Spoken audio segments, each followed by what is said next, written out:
그래서 하나님께서 룻과 나오미를 회복시켜 가시는 그 섭리 손길들을 우리가 살펴볼 수 있었습니다. 그러나 그 하나님께서 지금 역사하고 있는 것을 당사자들은 모릅니다. 왜냐하면 섭리라는 것은 지나고 난 이후에 하나님이 이때 역사하셨고 또 저때 은혜를 베푸셨구나 하는 것을 알 수 있지. 그 당장에는 하나님 지금 어디서 일하시고 있고 어떻게 역사하시고 있고 어떻게 지금 나를 회복시켜 가시는지를 모릅니다. 그래서 때로는 답답하기도 하고 낙심되기도 하고 그렇게 되죠. 그러나 하나님께서 이제 일하실 때가 되면 눈에 보이도록 손에 잡히도록 그렇게 역사가 나타납니다. 오늘 말씀이 그 내용입니다. 오늘 말씀을 통해서 하나님이 일하실 때에 관한 몇 가지 교훈들을 함께 나누고자 합니다. 첫째는요, 하나님의 역사는 하루 만에 일어날 수 있다는 것입니다. 하나님의 응답이 오자 보아스를 통해서 하루 만에 룻과 나오미의 인생이 회복되어집니다. 반전이 일어나고 역전이 일어나게 되는 것이죠. 지난 주일 살펴보았던 룻기 3장을 보면 룻이 보아스의 발찌 이불을 들고 들어가 기업을 물어달라고 요청합니다. 그러자 보아스가 내가 반드시 기업을 물을 것이다 얘기를 하고는 아침 일찍 일어나서 성문으로 향합니다.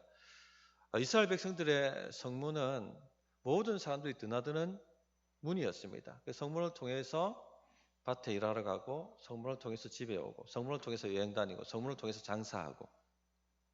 그래서 성문은 모든 사람이 집결하는 곳이었습니다. 그래서 성문에는 그 성읍의 장로들이 치리하는 곳이 있었습니다. 오늘로 치면 법원 같은 곳입니다. 혹은 정부 청사 같은 곳이죠. 그것이 바로 성문입니다. 그래서 보아스가 성문으로 올라간 이유는 그 성문, 즉 법원에서 내가 기업 물을 자로 인정받기 위해서 그 절차를 밟으려고 갔던 것입니다. 그래서 성읍의 장로들을 모으고 이 일들을 진행하려고 했던 것입니다. 자, 그런데 자기보다 기업 물을 권리가 더 가까운 친족이 하나 있었죠. 그 사람을 불러와야 되는데 어디 있는 줄 알고 불러옵니까? 지금처럼 스마트폰이 있는 것도 아니고 집에 있는지 여행을 갔는지 장사로 저 멀리 나갔는지 아니면 여러 밭을 살피기 위해서 갔는지 어디 밭에 있는지 어떻게 찾아냅니까? 그런데 오늘 1절 말씀 보면은 마침이라는 하나님의 섭리의 단어가 또다시 등장하죠. 1절 말씀을 보십시오. 보아스가 성문으로 올라가서 거기 앉아 있더니 마침 보아스가 말하던 기업 물을 자가 지나가는지라. 보아스가 그에게 이르되 아무개여 이리로 와서 앉으라 하니 그가 와서 앉음에 마침 하나님께서 데리고 오신 것입니다. 하나님의 역사가 일어날 때는요, 모든 것이 순식간에 정말 거짓말처럼 그렇게 다 이루어지게 됩니다. 이 보아스의 제안을 받은 이 아무개가 기업을 물으라는 제안을 듣고는 한번 내가 조사를 해봐야겠다. 기업이 어느 정도인지, 또 룻하고도 대화를 해봐야겠고 나오미하고도 대화를 해봐야겠고 좀 더 살펴보겠다. 좀 시간을 달라, 기회를 달라 했다면 하루아침에 이 일들이 진행되지 않았을 것입니다. 혹은 룻과 보아스가 이어지지 않을 가능성도 있었습니다. 이 사람이 기업을 물으겠다 하면. 그런데 모든 문제가 어떻게 됩니까? 일사천리로 하루 만에 진행됩니다. 나는 기업을 물으지 못하겠다.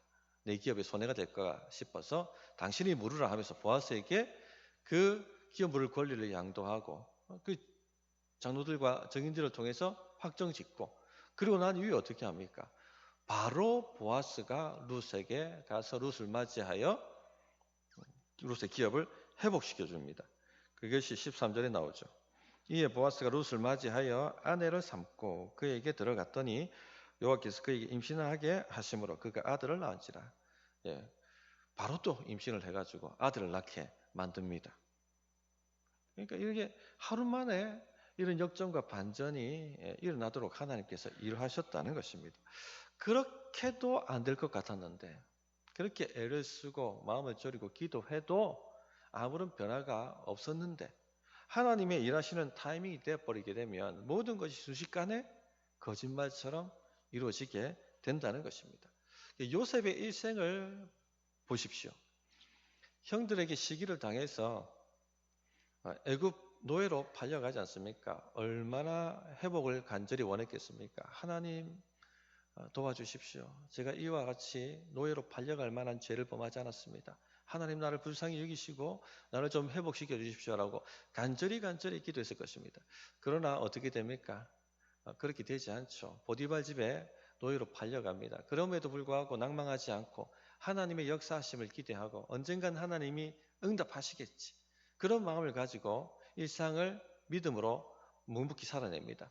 그 하나님의 말씀에 보면 하나님께서 요셉과 함께 하셔서 요셉을 형통케 하셨다고 말씀하지만 그 형통이 뭡니까?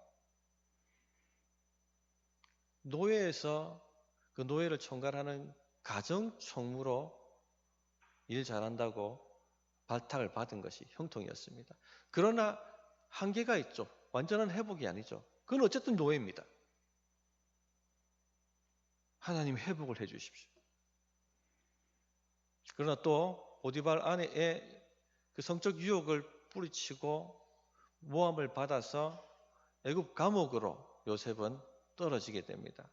어떻게 이 일이 안 풀려도 이렇게 안 풀리는 인생이 있을 수가 있습니까? 어떻게 회복을 달라고 기도했는데 회복이 아니라 더 밑바닥으로 떨어집니까? 답답했을 것입니다. 하나님은 이건 아니죠. 이것은 아니죠. 좀 회복을 시켜주십시오. 낭망하지 않았습니다. 또 기도했습니다. 그리고 일상을 믿음으로 살았습니다. 언젠가 하나님이 역사하시겠지. 언젠가 하나님이 응답하시겠지. 모든 것이 반전이 되고 모든 것이 역전이 되겠지. 그때 애굽 바로의 술 맡은 관원장이 감옥에 들어옵니다. 오늘로 치면 비서실장쯤 됩니다. 경호실장이나. 꿈을 꾸었는데 그 꿈이 요상한 꿈이었습니다. 요셉이 그 꿈을 해석해 줍니다. 당신이 복권될 것이다. 근데 복권되면 나를 기억해 주십시오. 나는 억울하게 지금 옥살이하고 있습니다. 나를 신원해 주십시오. 그렇게 간곡하게 부탁합니다. 그때에 요셉이 그 술 맡은 관원장에게 하는 말을 들어보면 그가 얼마나 간절히 기도하고 바랬는지 하는 것을 짐작할 수가 있습니다. 창세기 40장 14절에 보면 당신이 잘 되시거든 나를 생각하고 내게 은혜를 베풀어서 내 사정을 바로에게 아뢰어 이 집에서 나를 건져 주소서. 나는 히브리 땅에서 끌려온 자요 여기서도 옥에 갇힐 일을 행하지 아니하였나이다. 나를 생각해 주시고 나에게 은혜를 베풀어 주시고 내 사정을 바로에게 좀 알려주셔서 나를 건져 주십시오. 간절히 그가 기도했다는 것을 알 수가 있는 거죠. 그러나 술 맡은 관원장이 복권이 되고 난 다음에 새까맣게 잊어먹었습니다. 어떻게 이렇게 안 됩니까? 제3자의 눈으로 보면 저 집사님은 저렇게 열심히 기도하고 저런 낭망할 만한 상황 속에서도 낭망하지 않고 하나님 바라며 묵묵히 저렇게 하는데 어떻게 저 결정적인 순간마다 저렇게 안 될까? 이런 분들을 가끔 볼 때가 있죠. 요셉이 그런 사람이었습니다. 성도님들, 결코 낭망하지 말아야 합니다. 결코 낙심하지 마십시오. 하나님의 응답, 하나님의 회복의 타임이 도래하면 모든 것이 순식간에 바뀝니다. 그렇게 안 되었고 그렇게 안 되었는데 이렇게 쉽게 된단 말이야? 라고 말할 만큼 거짓말처럼 순식간에 일이 풀리고 역전이 되는 것입니다. 최선을 다하고 열심히 신앙생활하고 열심히 봉사하고 하나님을 기대하며 나가지만 뭔가 결정적인 순간마다 미끄러지고 뭔가가 자꾸 막히고 이런 일들은 신앙생활하면서 수도 없이 일어납니다. 낙심하지 마십시오. 하나님의 응답의 때가 아직 도래하지 않았기 때문에 그렇습니다. 하나님의 응답의 때가 있다는 것을 믿고 기대하며 묵묵하게 지금을 살아내야 되는 것입니다. 하나님의 응답이 오면 모든 것이 순식간에 회복이 될 것입니다. 결국 어떻게 됩니까? 요셉의 삶이. 어느 날 바로가 꿈을 꿉니다. 2년이 지난 후였습니다. 근데 바로가 꿈을 꾸는데 그 꿈도 의미가 있는 꿈이었고 징조가 있는 꿈이었습니다. 그래서 애굽의 모든 술사와 또 박사들에게 물어봤는데 꿈을 해석 못하는 것이죠. 그때서야 술 맡은 관원장이 요셉이 생각난 것입니다. 그리고는 요셉을 바로 감옥에서 불러 올려서 그 꿈을 해석하게 만드는데 꿈을 정확하게 해석해 줍니다. 그리고는 인생이 완전히 반전이 되죠. 그것도 하루 만에 반전이 됩니다. 창세기 41장 38절부터 41절까지 말씀 보면 바로가 그의 신하들에게 이르되 이와 같이 하나님의 영에 감동된 사람을 우리가 어찌 찾을 수 있으리요 하고 요셉에게 이르되 하나님이 이 모든 것을 내게 보이셨으니 너와 같이 명철하고 지혜 있는 자가 없도다. 너는 내 집을 다스리라. 내 백성이 다 내 명령에 복종하리니 내가 너보다 높은 것은 내 왕자뿐이니라. 바로가 또 요셉에게 이르되 내가 너를 애굽 온 땅의 총리가 되게 하노라. 오늘 아침까지는 애굽 차리장 감옥의 죄수였습니다. 근데 오늘 오후는 애굽의 총리가 되었습니다. 하나님의 역사는 이와 같이 순식간이고 하루 만에 일어날 수가 있는 것입니다. 성도님들, 기도는 깁니다. 정말 기도는 깁니다. 그러나 응답은 어떻습니까? 순식간입니다. 하나님 때가 도래하면 순식간입니다. 어떨 때는 정말 하나님께서 내 기도를 듣고 계신가? 라고 생각될 만큼 아무런 변화가 없어요. 저는 기도할 때마다 이런 생각이 너무나도 많이 듭니다. 어쩔 때 허공을 향해서 그냥 부르짖는 것 같아요. 변화가 없으니까. 뭔가 조금이라도 변화가 있든지 아니면 저 위에서 내가 네 기도를 듣고 있다라고 좀 말씀을 하시든지 그러면 또 위로를 받고 참든지 할 건데 전혀 변화가 없어요. 어떨 때는 더 상황이 안 좋아지죠. 요셉처럼 막히기도 하고. 이럴 때를 낙심하지 말아야 됩니다. 이럴 때 포기하고 뒤로 물러서면 끝나버리는 거예요. 하나님의 응답의 때가 있다는 것을 믿고 묵묵하게 계속 기도하는 것입니다. 진짜 허공을 치는 것 같고 아무것도 손에 안 잡히고 눈에 아무것도 안 보이지만 하나님의 응답의 때가 때면 모든 것이 순식간에 일어나고 거짓말처럼 이렇게 쉬웠어라고 말할 만큼 반전이 일어난다는 것을 믿으시고 그렇게 가시기 바랍니다. 2023년도에도 여러 가지 기도 제목 가지고 기도하셨을 겁니다. 어떤 기도 제목은요, 전혀 변화가 없을 거예요. 허공에다 대고 얘기하는 것처럼. 그러나 낙심하지 마십시오. 2023년도에도 그대로 가지고 가셔서 하나님의 응답의 때를 기대하며 부르짖고 기도하십시오. 어떤 목사님 그런 얘기를 하시더라고요. 눈물이 차야 응답이 떨어진다고. 울어야 됩니다. 간절해져야 됩니다. 그것이 차면 응답이 떨어지는데 순식간입니다. 한 번에 해결이 됩니다. 그러므로 기대를 가지고 2024년도를 그렇게 맞이해 보시기를 바랍니다. 자, 두 번째, 하나님의 방법에 하나님의 복이 있다는 것이죠. 2절부터 4절 말씀을 보십시오. 보아스가 그 성읍 장로 10명을 청하여 이르되 당신들은 여기 앉으라 하니 그들이 앉음에 보아스가 그 기업 물을 자에게 이르되 모압 지방에서 돌아온 나오미가 우리 형제 엘리멜렉의 소유지를 팔려 함으로 내가 여기 앉은 이들과 내 백성의 장로들 앞에서 그것을 사라고 내게 말하여 알게 하려 하노라. 만일 내가 물으려면 물으려니와 만일 내가 물으지 아니하려거든 내게 구하여 알게 하라. 내 다음은 나요 그 외에는 물을 자가 없느니라 하니 그가 이르되 내가 물으리라 한지라. 이런 대답을 기대하고 이 모든 일들을 막 했던 건 아니죠. 내가 물을 수 없으니 보아스 당신이 물으십시오 라는 말을 기대하고 했는데 이 아무개가 하는 말이 내가 물으겠다고 그렇게 이야기를 하는 것입니다. 성도님들, 이때쯤 어떤 생각이 보아스에게 들었을까요? 괜히 절차대로 한다고, 괜히 말씀의 절차대로 한다고 하다가 기회가 날려가 버리는 것 아니야, 이런 생각이 들지 않았겠습니까? 우리가 말씀 순종하다 보면 이런 생각이 듭니다. 괜히 말씀대로 순종한다고 하다가 내가 괜히 손해보는 것 아니야? 이런 생각이 찾아오죠. 그냥 절차 다 무시하고 누구시 발치 이불을 들었을 때 그냥 사고 치고 내가 물을 수밖에 없잖아, 내가 사고 쳤는데, 이렇게 하는 것이 답이 아니었나, 이런 생각을 했을 것입니다. 근데 우리가 주의 말씀을 따라 살다 보면요, 이런 생각이 수도 없이 옵니다. 이런 갈등이 수도 없이 옵니다.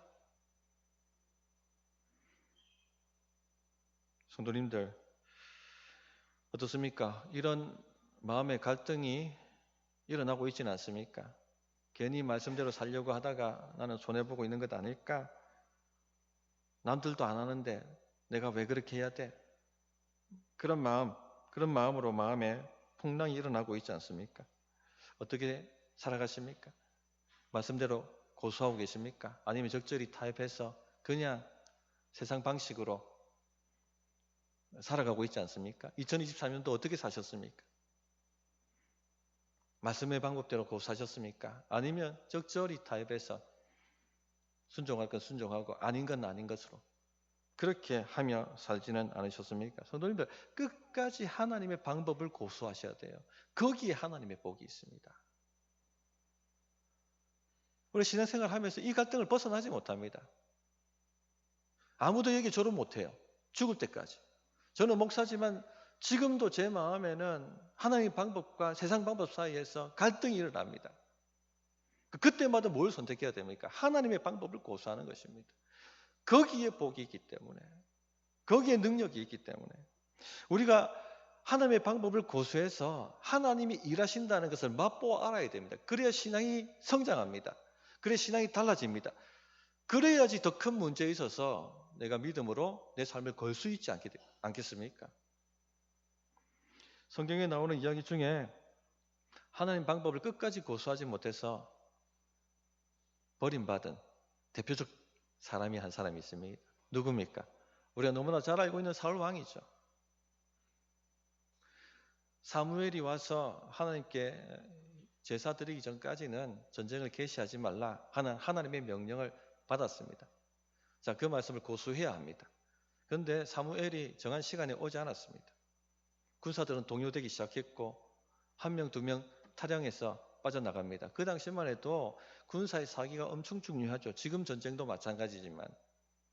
근데 전쟁이 시작하기도 전에 이미 군대가 와해되어지고 수많은 사람들이 탈영해서 도망치고 있었습니다. 괜히 하나님 말씀대로 산다고 했다가 괜히 하나님 말씀대로 고수한다고 했다가 지금 나만 죽게 생긴 거 아니야. 그런 생각이 사울 왕 마음에 들었겠죠. 지금이라도 내가 제사를 지내야 된다. 그런 갈등이 안에서 있었을 것입니다. 결국 사울 왕은요. 하나님 말씀 고수하는 것을 포기해버립니다. 그리고 자기가 제사를 지내버립니다. 그 끝나고 나니까 사무엘이 왔죠. 그 조금만 더 참았으면 됐을 텐데. 근데 그 전쟁의 결과는 어떻게 됩니까? 대승이었습니다. 우리가 하나님 방법을 고수하지 않아도요. 얼마든지 대승할 수가 있습니다. 보아스가 이 말씀의 절차를 안 따르고 룻과 사고 쳐가지고 기어 물으면 물을 수 있었습니다. 그러나 하나님의 방법이 아닌 것에는 복이 없습니다. 탈이 납니다. 사울 왕이 어떻게 됩니까? 결국 버림당하고 모든 것을 잃어버리고 멸망하는 인생이 될 수밖에 없었습니다. 그러나 정말 고지식하리한 만큼 하나님의 방법을 고수했던 한 왕이 있었죠. 누굽니까? 다윗 왕이었습니다. 사울을 두 번이나 죽일 기회가 있었지만 옆에 부하들이 한 방에 해결합시다 라고 충동질했지만 내가 사사들이 어떻게 기름 부음 받은 왕을 죽일 수가 있느냐 하고 그 충동질하는 부하들을 만류했습니다. 자, 신앙을 떼고 보면 진짜 어리석은 행동입니다. 그죠? 이 말씀을 고수하는 다윗의 이 행동 때문에 다윗이 겪어야 됐던 고난이 무엇이었습니까? 결국은 블레셋으로 망명해서 아기스 왕의 수족이 되는 그런 결과로 이어졌습니다. 신앙을 떼고 보면 정말로 어리석은 일이죠. 그러나 신앙의 관점에서 본다면 복을 받는 일이었습니다. 결국 다윗 왕은 온 이스라엘의 통일 왕이 되었고 사울 왕은 그렇게 되지 못했고 또 다윗 가문은 왕조가 되어서 예수 그리스도까지 이어지게 되었던 것입니다. 성도님들 그러므로 하나님의 방법을 끝까지 고수하십시오. 거기에 복이 있습니다. 자, 보아스는 어떻게 합니까? 끝까지 고수합니다. 그 기업 물을 자에게 엘리멜렉의 땅만 사라는 게 아니라 그 엘리멜렉의 계보를 이어줘야 된다. 룻과 결혼을 해서 그 자녀를 만들어줘야 되고 그리고 그 모든 기업이 엘리멜렉 가문 쪽으로 귀속되게 되는 것이 기업 물르는 것이다. 라고 차근차근 그 아무개에게 설명을 해줍니다. 그러자 이 아무개가 아이고 나는 내 기업에 손해가 될 것 같아서 무르지 못하니까 당신이나 하십시오라고 넘겨주게 되죠. 모든 절차들의 방법이 다 끝납니다. 그리고 오늘 말씀 말고 다음 단락을 보시면 하나님께서 복을 주세요. 하나님의 방법에 복이 있다 하는 것을 아시기를 바랍니다. 셋째, 하나님 말씀 순종을 계산하지 마십시오. 하나님 말씀 순종을 계산하는 순간 복은 다른 사람에게로 넘어갑니다. 6절 말씀을 보십시오. 그 기업 물을 자가 이르되 나는 내 기업에 손해가 있을까 하여 나를 위하여 물으지 못하노니 내가 물을 것을 내가 물으라 나는 물으지 못하겠노라 하는지라. 자, 기업 물은다는 것은 보아스의 설명대로 굉장히 큰 손해를 감당해야 되는 것입니다. 그 땅을 다 사들여야 되는데 내 재산이 다 나가는 거죠. 그리고 그것이 다 나의 가문으로 귀속되는 것이 아니라 엘리멜렉 가문으로 귀속이 되는 것입니다. 또 룻을 통해서 낳은 아이도 다 내 아이가 아니라 법적으로 하면은 엘리멜렉 아이가 되는 것입니다. 그쪽 가문으로 다 기업이 흘러가게 되는 것이죠. 돈이 많이 들고 여러 가지 해야 될 손해들이 많이 있는 것입니다. 하나님께서 이런 제도를 주신 이유가 뭐겠습니까? 좀 강한 친척이 약해진 친척을 도우라는 것입니다. 혼자 잘 먹고 잘 살지 말고 좀 붙들고 책임지고 도우라는 것입니다. 그런 의도에서 이런 제도를 하나님께서 주신 것이었습니다. 자, 근데 보십시오. 중요한 단어가 뭐냐면 1절 보시면 이 기업 물을 자를 뭐라고 부릅니까? 아무개라 부르죠. 아무개라고 말하는 것은 의도를 가지고 이렇게 성경이 기록한 것입니다. 아무개는 뭡니까? 이름을 성경에 기록할 가치가 없는 사람이란 뜻입니다. 왜 이 사람은 이름이 성경에 기록되지 못할 만큼 가치가 없는 사람으로 하나님께 판단을 받았을까요? 하나님 말씀 순종을 계산했기 때문에 나한테 이익이 되는지 손해가 되는지 계산했다는 것입니다. 당장 나에게 이해가 되는지 뒤의 득식을 따라서 이 순종할 것이 말지를 결정했던 것이죠. 하나님께는 이런 사람이 가치가 없는 사람입니다. 성경에 기록할 가치가 없으니까 아무개라고 한 것입니다. 성도님들, 하나님 말씀은요 계산하고 순종하는 것이 아닙니다. 나에게 득이 되면 순종하고 나에게 실이 되면 순종하지 않고 그렇게 순종하는 것이 아닙니다. 하나님의 말씀이기 때문에 순종하는 것이에요. 당장 내게 손해가 있다 할지라도 하나님의 말씀이기 때문에 순종하는 것이고 하나님의 말씀은 생명이기 때문에 순종하는 것입니다. 손익을 따라서 말씀을 순종할까 말까를 결정하는 것은 창피한 일이에요. 부끄러운 일입니다.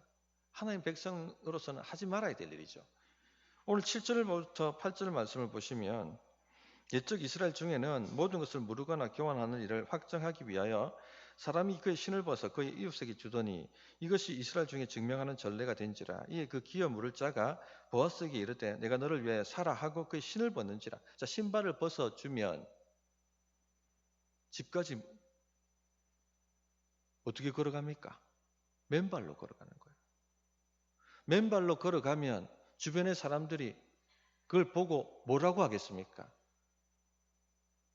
친족을 돌아보지 않는 사람, 말씀을 순종하지 않는 사람, 창피를 당하는 일이었습니다. 성도님들, 우리가 이 아무개 같은 사람이 되어서야 되겠습니까? 말씀 앞에서 너무 계산하지 마십시오. 이 말씀을 순종하면 나에게 득이 되는지 실이 되는지 그렇게 순종하는 것이 말씀 순종이 아닙니다. 나에게 지금 당장 손해가 된다 할지라도 말씀이기 때문에 하나님이 그렇다 하셨기 때문에 순종하는 것입니다. 하나님의 말씀이 생명인 줄 믿기 때문에 순종하는 것입니다. 다니엘의 세 친구를 보십시오. 우상을 숭배하지 말라. 그 말씀 순종하기 위해서 목숨을 걸었습니다.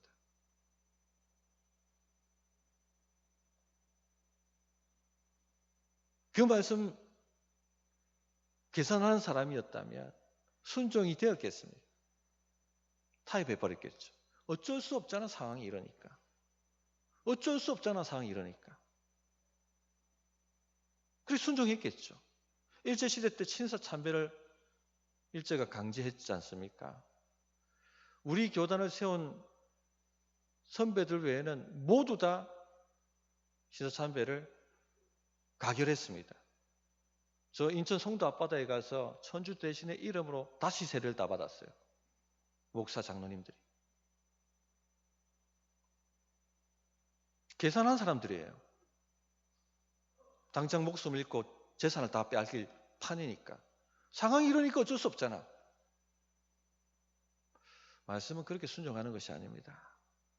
당장 내게 손해가 된다 할지라도 그것이 하나님의 말씀이기 때문에, 그 말씀이 나에게 생명을 주기 때문에 순종하는 것입니다.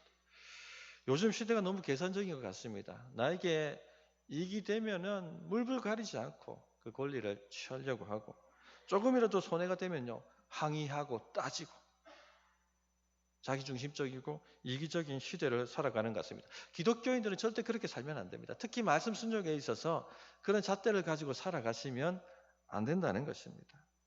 교회는 가족 공동체지 않습니까? 우리가 하나님의 자녀들입니다. 이익과 손해라는 개념을 가지고 서로를 바라보면 안 된다는 거예요. 교회를 섬기고 남을 섬기고 우리 성도를 섬기고 하는 일에는요 물질이 들어갑니다. 내 시간이 들어갑니다.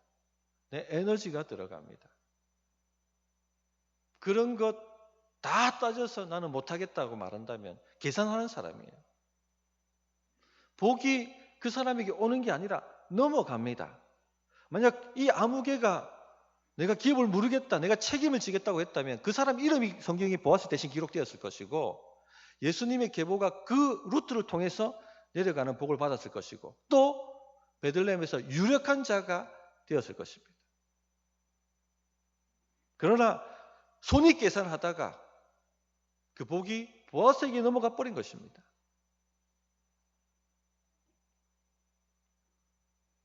마태복음 10장 13절에 그 집이 이에 합당하면 너희 빈 평안이 거기 임할 것이요 만일 합당하지 않으면 그 평안이 너희에게 돌아올 것이다. 하나님의 복은요 사람을 가립니다. 예배가 끝나면 제가 손을 들고 하나님의 축복이 임하도록 축도를 합니다. 또 새벽마다 우리 성도들이 복을 받을 수 있도록, 하늘 복과 땅의 복을 다 받을 수 있도록 그렇게 간절히 기도합니다. 그러나 하나님의 복은요 사람을 가립니다. 말씀을 계산하는 사람들에게는 넘어갑니다. 성도님들, 그러므로 말씀 계산하지 마시고 말씀이 그렇다면 순종하는 그런 결단과 은혜가 있기를 바랍니다. 말씀을 정리하도록 하겠습니다. 하나님께서는요 하나님께 돌아온 백성들을 회복시키시고 돌보십니다. 지켜주십니다. 2023년도에도 우리 하나님께서 은혜를 베푸셨고 은혜로 2023년도를 살아왔습니다.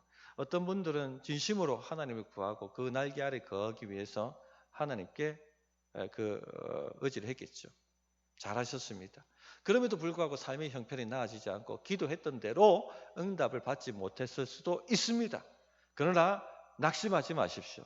하나님의 응답의 때는 순식간에 모든 것이 일어나게 되어 있습니다. 2024년도에도 다시 믿음으로 결단하며 달려갈 수 있기를 바랍니다. 어떤 분들은 또 좀 타협하고 사셨을 것입니다. 뭐 상황이 그러니까 어떻게, 남들도 다 그러는데 뭐 어떻게, 하나님의 말씀을 개선하고 이익이 되면 했고 이익이 되지 않으면 하지 않았던 분들도 계실 것입니다. 괜찮습니다. 돌아오면 되는 겁니다. 다시 2024년도라는 기회가 우리에게 주어졌습니다. 이 2024년도에는 좀 계산하지 말고 내게 당장 손해가 되더라도 하나님 말씀하시니까 섬겨볼 수 있는, 순종할 수 있는 그런 결단을 내리신다면 엄청난 하나님의 복이 여러분 삶에 임할 줄 믿습니다. 어떻게 응답이 될지 1분간 기도하겠습니다.